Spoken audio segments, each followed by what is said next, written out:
Just before we start this video, I just want to let you know, if you enjoyed this video, please feel free to leave a like and subscribe. Of course, don't need to do it right now. At the end of the video, it's entirely down to you, but please enjoy. Spider-Man for many is possibly the most important comic book hero of all time. A Marvel hero that has an exciting power visually with the ability to swing through the air. Not with the limitations of a grapple or a stilted pose of heroism, but with an expression of his childish nature and with maturity that grows over the years. To be able to climb to the highest heights, look over the city he loves and the neighbourhood he represents.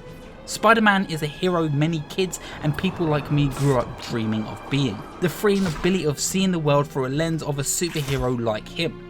Peter Parker, the teenager who stands for us and the teenager who would stand with us during our darkest periods in our lives. No matter how bad things got for Peter, he had a responsibility to hold on to and care for the people he loves and the ideals he believes in. For those who were lucky enough to grow up watching him on TV, reading his comics and seeing him grow in a totally new medium, video games, we was able to see the webhead's growth and maturity change throughout the last few decades. From the humble beginnings in the 80s to the huge hits that shaped childhoods like mine and now leading the way for the superhero genre in gaming. Spider-Man stands for more than just a superhero we depend on. Spider-Man is a feeling, an idol, a friendly neighbourhood pal who never gave up on us, so we made sure we never gave up on him, even at his lowest. Looking at you, Amazing Spider-Man 2. But you're probably wondering, what the hell am I actually talking about? Do you remember when there was that cliche of really makes you feel like blank started going around, and this phrase really started to pop off and now has become so infamous with possibly the most famous, really makes you feel like Spider-Man, as if to say this was a general feeling most people would understand as a collective. But the whole world turned to this phrase, and possibly rightly so, regarding it as a review topic, and pointed their fingers and laughed. But this negativity towards this phrase flew over my head. Why was it targeted in the way that it had been? And why did I understand what they meant when they said they feel like Spider-Man? With Insomniac's Spider-Man 2 on the way, I've had plenty of time to think about this subject, and I now want to take a look at actually what it means to feel like Spider-Man.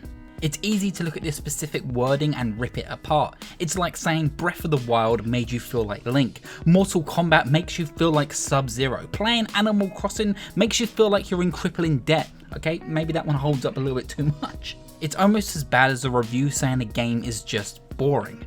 There are layers and paths that surely get you to that wording, and the point of exploring and reviewing these games is to show people these paths and layers that got you there in the first place. But instead of talking about these nuances, you just combine them into one word or phase. Boring, or in this case, feel like Spider-Man. And I finally get it. I get what I'm searching for and how I came to understand how Spider-Man actually feels. And I hope while watching this video, I'm going to help you understand too how it means to feel like Spider-Man. But first, an intro sequence, so I gotta get out of the way.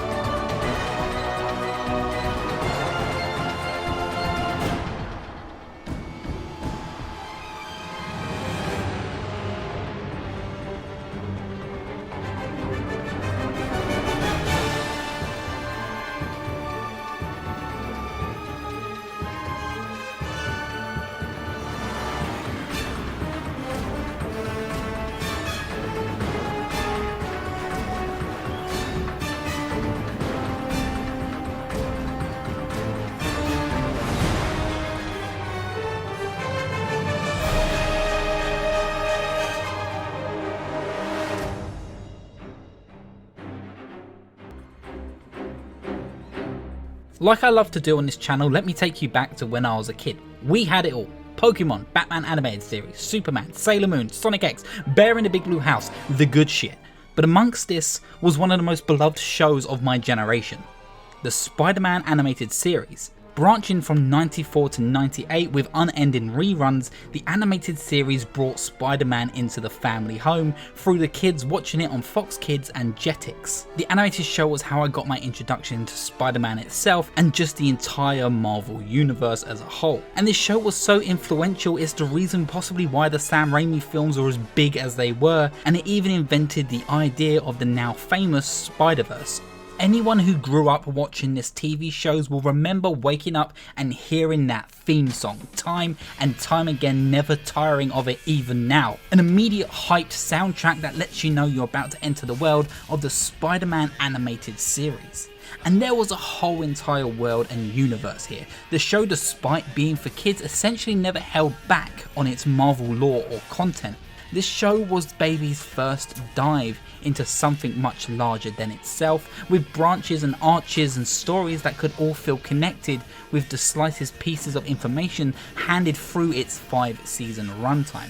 I was always up to date because the show itself was finished by the time I really started to understand what I was seeing. So with the reruns, I was able to watch every single episode with all context being there. I became so Spider-centric that I had a ton of the toys based on the show, costumes, clothes, and of course Spider-Man video games.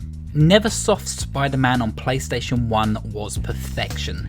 It was the right time and right place coming out in 2000, a game that encompassed what Spider-Man was and what Spider-Man stood for, being able to face many great villains, interacting with so many iconic Marvel heroes in a fun, campy adventure. It was one of my earliest gaming loves and experiences, and honestly low-key addictions. I would replay and roleplay this game over and over, seeing different costumes, looking at the characters' animations and bios in the model viewer, and of course watching those cutscenes again and again.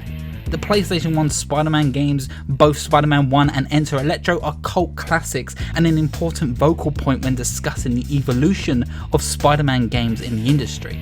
But unlike games before it was the first time we as the player felt like we was engaging with Spider-Man's powers and being able to swing around a full 3-dimensional city.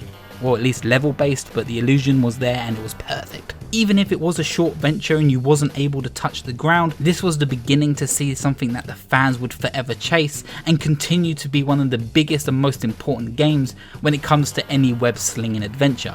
But for me, honestly, in that moment of time, playing as Spider-Man was just enough. For years, spanning from 2000 to 2008, I saw the biggest evolution in what it meant to be a Spider-Man game. Though Neversoft pioneered the modern standard, it was when Activision passed the rights along to Treyarch and they got their hands on the film rights, the games became a different beast. Spider-Man 1, the movie tie-in game, much like its PlayStation 1 counterpart, played almost identically. Similar combos and animations, even bringing back small web swinging sequences where you only attach to the sky, but once again, much like PlayStation 1, bringing in a glimmer of hope of what fans want and expect to see from more open world levels. Feeling almost free, like New York is yours to explore. Many hours were spent just in that first mission alone, web swinging around this tiny small sequence, because it was the first time that a game truly almost began to make you feel like the webhead. There is a lot to love about the first movie-based game, from the way that includes moments from the Raimi film and expanded on its already known villains with Shocker, Vulture and even Scorpion, who actually shared the same design as the Scorpion from the PlayStation 1 game before it. Once again, I was hooked and loved everything about this game, and it offers so much in a small little package, not just a campaign but a Green Goblin mode, a bowling mode, a wrestling minigame, and this is just such a well-rounded tied off movie tie-in games, and it was one of the best at the time. But it was its sequel where these movie games felt like they were worlds apart from the expectations of movie tie-in games at the time. Oh no, my balloon! Spider-Man 2 is possibly the most famous example of a movie tie-in game bringing more innovation to the gaming industry than most were willing to do at the time. What this sequel did not just for Spider-Man but the whole open world genre is everlasting, and its effects are still being felt today. Treyarch took a look at the city moments from the first game and made a whole game around that freedom feeling. Spider-Man was now able to go anywhere, fight crime at any time and swing from any building. Even now the sense of momentum and scale is very impressive, with the player controlling Spider-Man's swing with a full physics-based engagement, using the right and left triggers to shoot webs accordingly. On top of that, this was the biggest glimpse of what it felt to feel like Spider-Man, taking away the linear level designs we had become so used to at the time and allowing us to jump into a world and get involved with procedurally generated crimes and events. At any moment, thugs can rob cars, steal purses, construction workers will fall, people will get hurt while out on the streets, people will be blackmailed into tricking you into an ambush, and little kids will of course lose their balloons.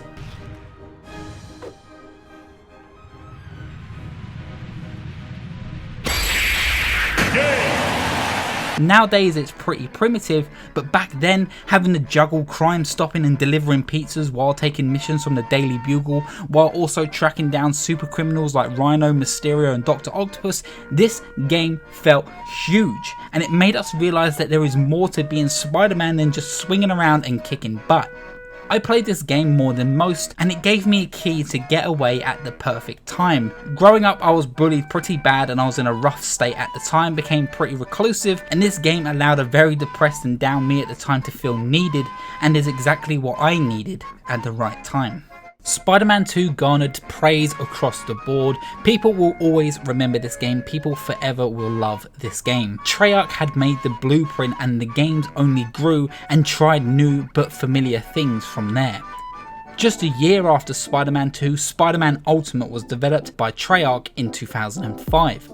For most, it was a huge backstep from what 2 brought to the table, involving the movement and the combat. Web-slinging took a huge hit, the graphical style was completely different, but this was a brand new look into a new world of Spider-Man, getting away from the movie tie-in games we've become so used to, and actually for the first time being able to play a game through the eyes of Venom. My biggest issue with Spider-Man Ultimate as a whole is the game feels very lifeless compared to the previous games we had experienced. Away was the bombastic nature that Raimi and the whole entire films brought to the character, and now was more focused on a small neighborhood, cel-shaded Spider-Man where the world itself just didn't feel as alive. I do appreciate some of the ideas they brought to the table, as well as including a lot of other Marvel characters as well, which we had missed because of the movie tie-in games themselves. Spider-Man 3 was released in 2007, retaining what people loved about the second but wasn't as focused due to it being on a brand new generation of consoles, as well as having several versions being made at the same time for the PlayStation 3, 360 and the PlayStation 2. The mainline entries on PlayStation 3 and Xbox 360 were being handled by Treyarch, while Vicarious Visions handled the PlayStation 2 ports. And in the background, a little company known as Beenox handled other ports. More on them soon. But there was a feeling in the air, there was a feeling that Treyarch was getting tired of Spider-Man, or maybe we was getting tired of Treyarch's Spider-Man. And in 2008 there was the last ever attempt of Treyarch's huge influential run with Spider-Man himself, with Spider-Man Web of Shadows, a personal favourite of mine. Once again, it was incredible to see these devs understand their brand of Spider-Man games. Web of Shadows was their last and darkest story with the universe. Spider-Man was once again using the symbiote suit after being infected by Venom, who was on a rampage to destroy and take over New York City. Spider-Man in this game is the fastest and most brutal I've ever seen him, with a huge in-depth combat system that can take place in the air, on the ground and on walls. There is so much flair and style to be admired in this game, and being able to use your web strike ability and launch enemies in the air or against the walls in a matter of seconds is flawless and is something to be admired still. Along with a great combat, there is also a pretty expansive story that features characters like Moon Knight, Wolverine, Black Cat, Tinkerer, Electro, Rhino, Kingpin, Luke Cage, along with new variants of symbiote infected heroes along the way. For what it's worth, despite this game being known as a buggy, clumsy mess and its pretty weak dialogue at times and possibly the worst Spider-Man voice I've heard, I think this game is the one that opened my eyes the most to what a Spider-Man could be and what it should be in the future. And to be able to see something so fresh and original without it being attached to a movie proved that in the right hands, something amazing could happen with Spider-Man.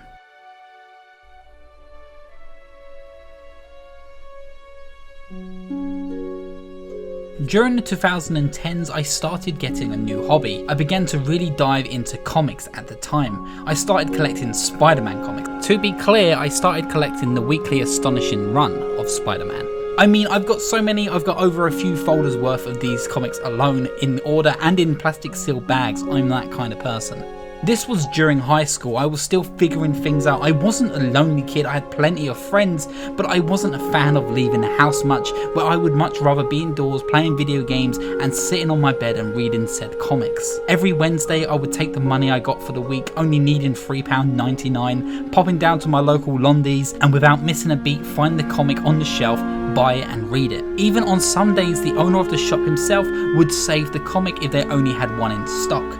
I became very acquainted with that store and looked forward to a new Spider-Man story every single week. On top of that, my dad started picking up on my new hobby as well and allowed me and helped me collect prior issues that I may have missed, which was super awesome of them. It was a weird time for Spider-Man for a while. It seemed like Spider-Mania had finished with the Raimi films. There was still incredible content out there being provided with the likes of Spectacular Spider-Man the TV show, which you should watch if you love Spider-Man and haven't seen it. And there were other games too that most people would forget. Of course, the brand new games now needed a brand new developer, and along came Beenox. Spider-Man Shattered Dimensions and The Edge of Time were the first real main fully developed entries by Beenox. They had actually worked with Treyarch in the past, so they had plenty of experience with Webhead alone. They decided to use their freedom of the universe and character to give the first mainline entry a linear adventure that hadn't been seen since Spider-Man 1, the movie tie-in game. Shattered Dimensions for most flew over the heads of many mainstream gamer. If you love Spider-Man like I do, then this one is a classic. It's got great villain designs, the combat is really fun and bouncy, every Spider-Man here is voiced by incredible iconic actors and all have their own visual styles. Beenox put a huge focus on the lore and the world of niche Spider-Man, Noir Spider-Man, Spider-Man 2099, Amazing Spider-Man and Ultimate Spider-Man. For most in the mainstream though, this game and this series was considered a huge backstep in the gameplay department for Spider-Man, as we had become so used to its open world genre. And unfortunately this allowed both Dimensions and Edge of Time to become forgotten and only appreciated by those who played them and who really loved them. They're now both very difficult to get your hands on, and if you can, I hugely recommend them because there's some niche fun little stories here, and plus it gives love to certain Spider-Men who really deserve it in the mainstream. It was also around this time where competition began to arise. For a while, Spider-Man really didn't have much superhero competition, well, at least outside of Marvel, next to maybe Marvel's Wolverine Origin or Hulk Ultimate Destruction. But with the release of Batman Arkham Asylum and Arkham City, there was a real competition in the air for the best superhero gaming franchise of all time. Arkham Asylum hit the nail on the head right out of the gate, providing players with a true feeling of what it is to be the Batman. A story that encompasses the heart and soul in the universe of Batman and DC, and a feeling that seemed like it was missing for a while in the Webhead sector. Spider-Man Shattered Dimensions for a while was actually dubbed Arkham Spider-Man because they started to play around with the idea of stealth with Spider-Man Noir, who was able to hide in the shadows, webbing and knocking out goons with brutal intent. But that wasn't enough to garner the hype that was needed. But in 2012 there was an amazing opportunity and hope coming Beenox's way. It seems strange looking back in 2012 knowing that people really wanted the next big Spider-Man adventure and the next big Spider-Man playground that you could swing around in New York. It was absent for a very long time, and we finally got it with a brand new film release, The Amazing Spider-Man. And along with that, once again Activision saw the dollar signs and got Beenox to work. This was a huge deal. We actually hadn't had a Spider-Man open world game for 4 years, and Batman had become the new high bar of what is expected for the superhero genre. So it was safe to say that there was a lot of anticipation of what Spider-Man could bring to the table, as he had always set that high bar ahead of everybody else. And as the famous saying goes, if you can't beat them, join them. Beenox took one look at the innovation that both Arkham and their own Shattered Dimensions and Edge of Time games brought to the table and created the Amazing Spider-Man video game. The Amazing Spider-Man, much like both of its movie counterparts, is a game either you hate it or you love it, and oh god, did I love it. It was for once something fresh, something that could nearly challenge the competition at the time, but was only missing the mark by an inch. They did what Arkham did. They yanked that camera right up to Spider-Man's butt crack, they had a look at what Arkham's free flow combat system was and gave it a bouncy Spider-Man punch, and they also seen how Batman uses stealth, innovated what they created from Noir Spider-Man in Shattered Dimensions, and made sure it was adopted to Andrew Garfield's Spider-Man's movements.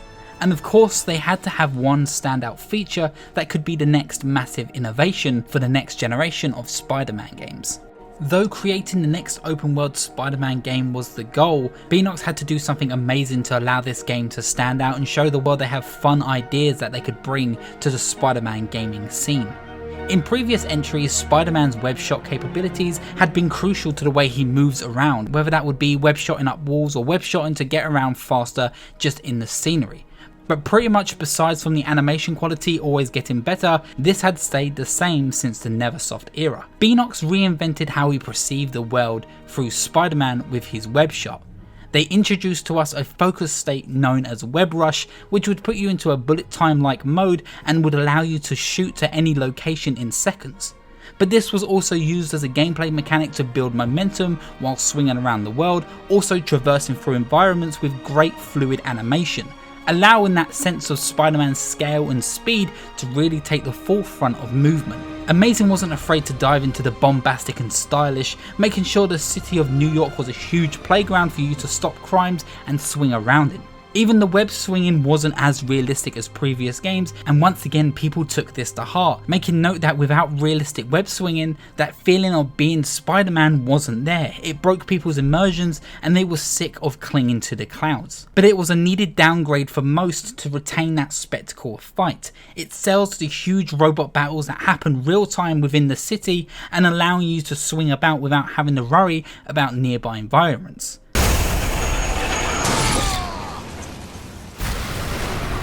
Amazing Spider-Man definitely had its flaws as a video game, but it understands the importance of spectacle when it comes to these superhero games, and it allows the explosive spirit of both the films and the comics to make their way into the player's hands, which unfortunately cannot be said about the Amazing Spider-Man 2 sequel. Amazing Spider-Man 2, the game, and honestly the film, only does a few things right. New York looks great, and the combat works. The rest of the game is what is considered possibly the worst Spider-Man game ever made. Where do I begin with this one? Whatever feeling like Spider-Man is, it's really not this. On surface level this game looks great, it looks fine, it plays fine. But once you get hold of its controls, you truly begin to see the cracks. Let's just go back to basics, the web swinging. Beenox took on board people's complaints to the camera of Amazing 1 and how the cloud swinging during the gameplay made a return, and they decided to go back to Spider-Man 2's web swinging, on paper at least. There is no flow with the webs, you press the right trigger and Spider-Man should swing normally, but most of the time he's yanked at an awkward angle, often throwing you into a side of a building and taking you in directions you don't want to be. If you're holding onto a web with the right hand and wish to shoot a web out with the left hand, you can't transition that perfectly. You first have to let go of the right web to continue swinging. The drifting mechanics of the web swinging here work great when you want to go around corners, but you're better off just mashing the right trigger over and over again just to get to any location, or once again use that web rush mechanic from the previous game, which clearly this game wants you to use a lot because this game will need you to go on top to bottom of New York City in a matter of minutes. And that brings me on to this biggest issue this game has. This game puts too much pressure on you as Spider-Man. Unlike previous games where crimes will come and go and that will be it, whether you choose to interact with them is entirely down to you. In this game, if you choose to ignore them, you are punished for not doing them. You have a morality meter that you must keep on the good side, otherwise you're being hunted down by robots. It's not a good feeling and it doesn't make you feel like the hero you need to be, and it only gets worse. This game has such a huge incentive to make you want to do these crimes because you don't want to be hunted, but the issue with doing these crimes is that you should be able to float in and out of them in a matter of seconds so you can move on to the next. But instead there's a loading screen for every single encounter. Hostage situation, loading screen. Beating criminals, a loading screen. Injured person, loading screen. House on fire, a loading screen. There isn't a single good thing that comes from this mission structure when your game is also breathing down your neck to do these missions. It may be a matter of 5 seconds or 10 seconds, but it all adds up. There's so much waiting in this game. There's no flow in gameplay and there's no flow in this web swinging. This game feels like a standstill at most parts. They've literally just filled this game with filler, and you can tell that they were not in love with the product. And just like that, many people weren't in love with it too. But if there's anything to be said about Amazing Spider-Man 2 and what it brought to the table, it made us learn one thing. This is not how Spider-Man should feel. And it's a long time until we finally get that feeling back.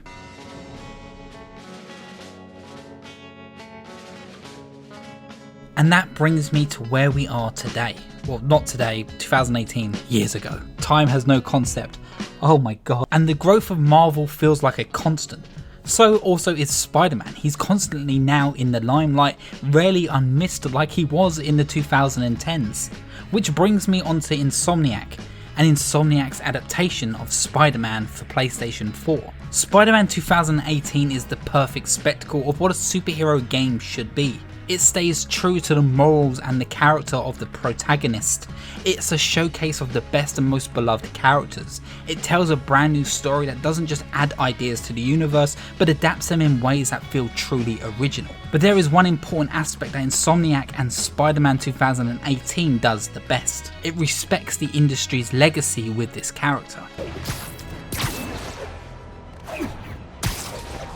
We see so much of the past dripped into this one game. They took one look at the physics-based web swinging from Spider-Man 2 and made it a huge vocal point during development to get that right. They reused that web rush ability that was brought in from Amazing Spider-Man, and they implemented the stealth from Shattered Dimensions that was brought to the table by Beenox. And of course that combat here is being seen and grown from the Arkham franchise and even the Amazing Spider-Man. Insomniac looked at what people valued in the past for these games and held them up on their own and brought those ideas into their own game with their own spin on them, making sure they felt better and faster than it had in the past.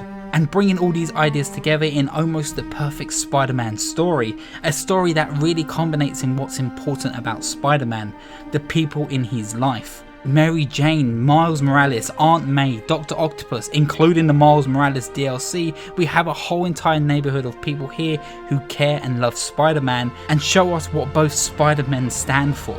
On top of that, it's some of the best gameplay Spider-Man has ever seen. The fluid animations, the way that you're able to play around in this playground known as New York City, being able to swing from any ledge and being able to jump and climb over any obstacle. Insomniac are only just beginning their Marvel adventure, and I'm excited to see what they bring to the table and seeing what they can learn from the feedback from the previous entries in their Spider-Man universe. And now with that little history lesson, this brings me on to the main subject. What does it mean to feel like Spider-Man? I went through all of these games and really didn't explain much. Making and experiencing Spider-Man games is a community experience at heart. Those who are as deep in it as I have been learn to appreciate that every game brings us closer to the perfect Spider-Man experience we have dreamt of since the beginning. Insomniac tapped into our nostalgia and love for the character and made you feel like Spider-Man, and that's where we are now. Despite the many devs who have created Spider-Man games over the past few decades, or even brought small ideas to this table, we know for a fact this character means the world to them, and there is a good reason for it. He is someone that most of us admired. We see ourselves in him, and it's important to share that message of community and togetherness with each other, even if it is translated through a feeling in gaming. I love how often we see villains appear several times in different games. We get to see the devs bring a brand new version of the same character from a new universe. There's something so charming about seeing different adaptations of Scorpion, for example, being done through the decades. We get to grow up and see brand new sides of this character who we have fought many times at this point. Spider-Man's gameplay, abilities, powers proves and provides something that most protagonists in video games can't. Spider-Man gives us a strange sense of freedom, a sense of escape into a big mythical city and universe, swinging and stopping crimes with our webs at any moment and being able to explore the ends earths because of our powers. I spent years of my life admiring Peter and his struggles to juggle his life with his secret identity. It's rare that a game actually allows us to play as both Peter and Spider-Man, but it's an important touch nonetheless. Peter in the films, shows, or even comics is presented as someone who's both happy with his life but also down on his luck in given situations. But when he puts the mask on, he's allowed to finally be Spider-Man, and he's allowed to escape all of that pressure. People see and look up to that hero, that icon, that symbol, and it's that hope that Spider-Man provides to people that ultimately fulfills Peter Parker. I love that one scene in Spider-Man 3 where Spider-Man's sitting on the rooftop and he says, "They love me." Peter knows for a fact that these people don't care for Peter Parker, but he is Spider-Man. The real him, the person he longs to be, the man who doesn't need to hide behind a camera, worry about bills or even trends. He puts on that mask and he feels like Spider-Man, he feels free and he feels weightless. When a person says to you this game allows you to feel like Spider-Man, I know how that feels. Whether I'm a 5-year-old kid and wanting to live out my dreams of being an animated superhero I see, or when I was 9 years old wanted to have stories to tell and escape to a new world with Spider-Man 2. Like when I was in high school suffering from insomnia, feeling like a recluse, surrounded myself by comics and feeling the impact of the stories I read weekly, and even now excited for a new Spider-Man game, yearning for a small escape from the stresses of an adult life and returning back to a childlike wonder, seeing the world through the lens and the eyes of the Spider-Man. That's what it feels like to be Spider-Man. These games are about embracing that escape, enjoying that feeling of being a childhood hero, always being excited for the next story, showing up every time to show this one-of-a-kind hero the love he deserved, because Spider-Man sure as hell never gave up on us when we needed it most. I hope you enjoyed this video, and I'll see you at the next checkpoints.